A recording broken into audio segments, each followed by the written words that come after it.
to welcome back style maven Cheryl Lampard. She is the chief consultant at Style Matters International consultancy firm that helps everyday people as well as big corporations perfect their style. After all, your image is your brand. This morning we begin with our closet. So good morning, Cheryl. Good morning, Carly. So Good to be here. I love this subject that we're talking about today because I think so many people don't do this. What do you mean by shopping in our closets? Well, we've all had that I haven't got a thing to wear moment where we rush out and buy something Every new. morning. Exactly. Without even giving reference to what we've already got. So it's a case of looking, revisiting that closet, reevaluating, and looking at things from a different angle. So do you think that most people don't know what they have in their closets? They're nice and full, but do they really know what's in there? Well, we like to think we do, but it's my experience that actually most people sort of seriously underestimate things. And by that I mean you might have a lot of casual clothes but not enough workwear. And we don't always think, well, actually maybe there's elements from that casual wardrobe that I can bring into my professional wear closet. So it's a case of looking at things differently. Well, I know your team at Style Matters International are experts at this. You can really help people. So let's go ahead and help some of our viewers this morning. Sure. Where do you start? Well, it can certainly be overwhelming when you open that closet door and there's just all that stuff there. It's, oh dear, shut the door. But like everything else, work out a plan. And really what you need to do is, it is as easy as ABC. You assess what you've got, you bin it if you don't need it, and then you categorize it. So here, sort things into 3 piles, your pile of things that you're going to be keeping. Now that's probably going to be quite a large pile, but you may need to refine that down.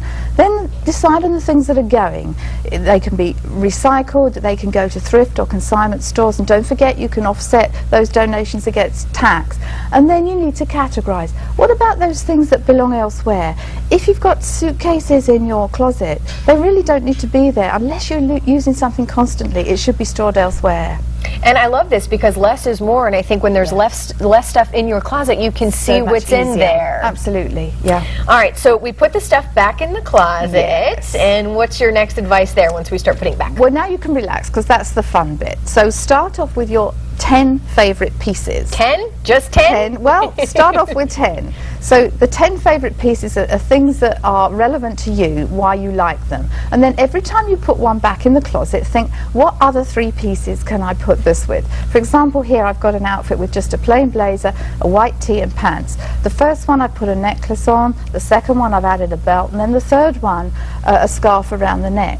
Now that's 3 more combinations of one outfit. But think how many combinations you could get if you changed up the colour of the shirt or added a pair of heels. So every one of those 10 pieces that you put back, think Cheryl's rule of 3.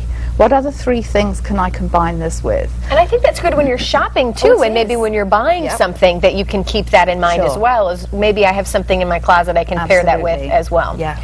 Let's talk about color, because I know people have their favorite colors. Is it possible to have too much of one color, or where do you...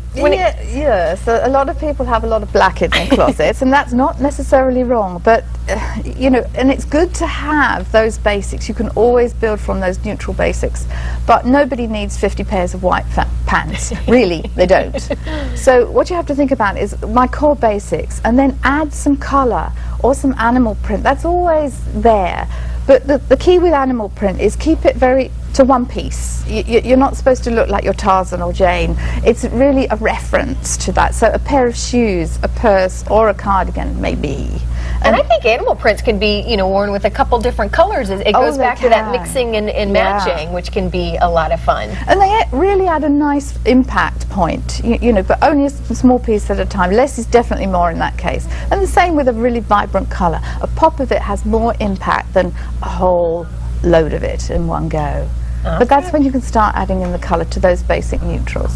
Well, it's the end of the week for us, but you have another busy week ahead of you. You just got back a couple weeks ago from touring 5 different countries. Yes. Now you're going to Orlando? Yes, this time it's Orlando, but I'm heading right off after this to Orlando, where it's the Association of Image Consultants International Annual Conference. And as I'm the president of the Florida chapter, I need to be there. Yes, you do. I'm excited for you to come back and maybe tell us what you learned and what you were able to share with others. I'm really looking forward to it. Well, you are busy, but You're very easy to access. People can email you, Yes, they call you. can. How would you have them get a hold of you? And Thank again, you. you do this for big corporations Yes, and we then do. for everyday people who just need a little help. Yeah, individuals, one-to-one, men and women, or you know, multinational corporations. We do it all the time. There's your website right there. Our website, yeah, that's stylemattersinternational.com, or follow us on Facebook, or just drop us an email. You can get to us via that website. You're everywhere, Cheryl. We are love it. everywhere. All right. Absolutely. Thank you, Cheryl. To find You're out more welcome. information